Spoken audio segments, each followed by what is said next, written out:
सदर नून लीग शहबाज शरीफ ने नवाज शरीफ से टेलीफोनिक राबता किया है। अपोजिशन लीडर ने बिलावल भुट्टो जरदारी से मुलाकातों पर भी एतमाद में ले लिया। PPANP बजट मंजूरी रुकवाने में हमारे साथ चलना चाहती है। इत्तेहाद से पार्लियामेंट के अंदर हुकूमती अज़ाइम नाकाम बनाए जा सकते हैं। नवाज शरीफ ने अपोजिशन जमातों को साथ लेकर चलने की शहबाज शरीफ की तजवीज़ मान ली है। बजट इजलास में हुकूमत को टफ टाइम दिया जाए, ये अवाम दुश्मन बजट है। नून लीग के तमाम अरकान असम्बली को ऐवान में हाजिरी यकीनी बनाने की हिदायत भी कर दी गई है।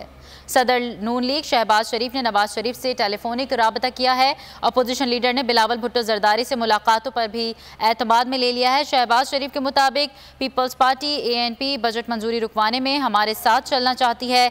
इत्तेहाद से पार्लियामेंट के अंदर हुकूमती अज़ाइम नाकाम बनाए जा सकते हैं। नवाज शरीफ ने अपोजिशन जमातों को साथ लेकर चलने की शहबाज शरीफ की तजवीज़ मान ली है।